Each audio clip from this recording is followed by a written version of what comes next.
You guys can start whenever you want to. So our overall arching topic is how do you perceive threats in relationships? So a threat is a statement of an intention to inflict pain, injury, or damage or other hostile action on someone in retribution of something done or not done. And these threats may not be direct, but rather implied. And threats cause fear, and according to Tom Kaczynski with Johns Hopkins University Press, people will do almost anything to avoid being afraid.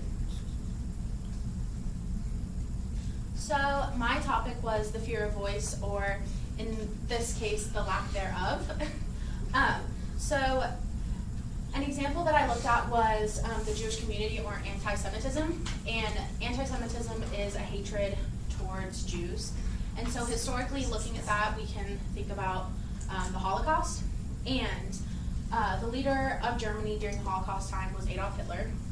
And he used his voice and his propaganda and physical violence to inflict fear or implement fear on the Jewish community. But present day, we have seen a rise in anti-Semitism. So according to a study done by Southern Poverty Law, 3 days after the new president was elected, Donald Trump, 225 hate crimes were collected in total, and 20 of those 225 were anti-Semitic. And none of these were talked about in the press, none of them were brought up by our new president. And so his lack of voice is still implementing like a similar idea of fear into the Jewish community, even though it's not. Yeah, okay. So I did the fear of refugees. The fear of refugees comes from a few events that have happened in our history that have caused people to be afraid. Refugees as an overall group are not bad, but we have created a fear of competition and a fear of terrorism to separate us. For example, according to Devon Hansen with Great Plains Research, the U.S. refugee resettlement process was temporarily put on hold following the terrorist attacks of September 11, 2001. It is historical events like that that build a fear in one's mind and lead to the assumption that all refugees are bad. In addition to the fears of terrorism, there are fears of competition. When refugees resettle in America, they will be looking for jobs. And according to Pew Research Center, a total of 38,901 Muslim refugees entered the U.S. in fiscal year 2016. That is 38,901 people in search of jobs, potentially in competition with U.S.-born citizens looking for jobs. And people have the right to be afraid of refugees, but economically speaking, refugees have a positive effect on the U.S. According to Jeffrey Sachs, economist, director of the Earth Institute at Columbia University, the economic effect is positive because there are gains when people come, add to the labor market, add skills, and generally earn less than what they can contribute to the society as a whole. America cannot be selfish and leave these troubled countries alone. As the world power, we need to take this responsibility with helping them out. Go back to your first card, please. First card. Yeah. Go through it again. Hold on. Always number your cards.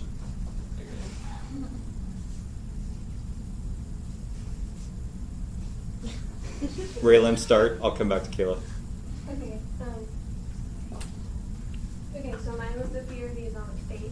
According to a Pew Research demographic study by the Pew Research Center, there are 1.6 billion Muslims in the world and 3 million in the United States. Today, Muslims are often painted as radical terrorists, so that's created a widespread fear of them. The two main factors being the ignorance of the Islamic faith and the actions of radical Muslims. Let's portray them. Let's not paint them.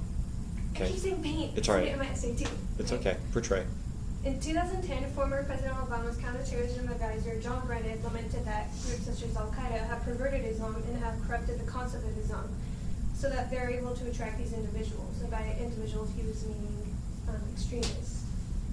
The general public sees Islam as a twisted version that the radical Islamic terrorist groups have promoted, not the actual Islam it is.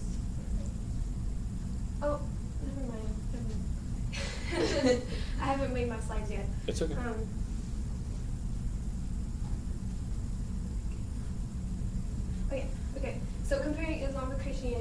actually many similarities. They both believe in one God. They both believe in prophets such as Jesus and Muhammad. They both believe in like a heaven and a hell. But most importantly, they believe in they follow the moral standards of the Bible. They both do. So like, that's the main the main misconception of Islam is that the religion itself promotes fear, but they follow the Bible, so that's not the case. Okay, next slide.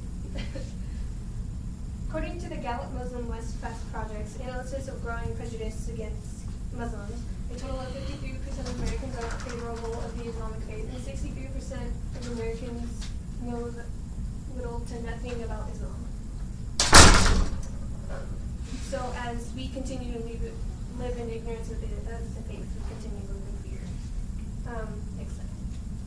Okay, September 11, 2001, 19 Islamic Al-Qaeda militants hijacked 4 airlines and carried out suicide missions against the Pentagon, World Trading Center, and the field in Pennsylvania. That was bad. You shouldn't have laughed. It's okay. They will hold against you. All right, here we go. According to the History Channel, 3,000 American civilians lost their lives, and it's said that they were acting out in retaliation for the U.S. interference in the Iraq War, the Gulf War, and the current military occupants there. As failed underwear bomber, that's what he's called, Umar Faraq Abdul-Muttalib allegated, a push to attack the United States in retaliation for U.S. support of Israel and in retaliation of the killing of innocent civilian populations in Palestine. I'm just going to skip to Yemen, Iraq, Somalia, Afghanistan, and beyond. Most of them women, children, and non-combatants. So these terrorist attacks have obviously instilled fear across the United States. And politics isn't helping very much either. Steve Bannon, Donald Trump's chief strategist, suggested that to fight terrorism, we must form the church militant, which is the Christian church on earth regarded as engaged in a constant warfare with its enemies, the powers of evil. And by doing this, it created like a Christian versus them mentality.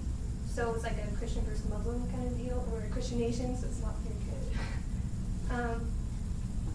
In my recommendation, do I have the next slide? No. I guess. And my recommendation was that although there is no possible way to completely stamp out prejudice, ignorance, or terrorist attacks, the U.S. could certainly take a few steps closer to educating the public on different religions and the acceptance of religions. So do you want to go back to my other thing? Sure. What'd you say? Read it. I said the fear of refugees comes from few events that have happened in our history that cause people to be afraid.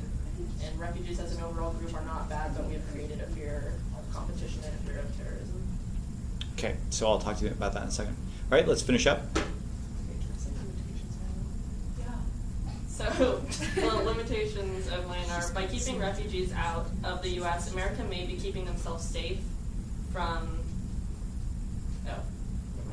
may be keeping themselves from the benefit that refugees could bring. Some of this limitation of possible benefit can include the benefit that the refugees can have on our economy.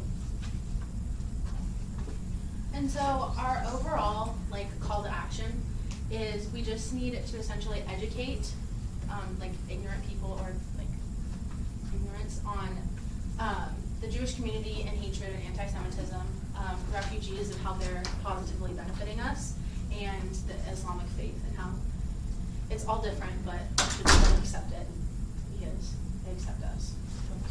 It's easy for people to be ignorant to refugees and assume that they're just taking up our land and resources, but we do need to be educated and aware of the positive effects they can bring too. Okay, anything else?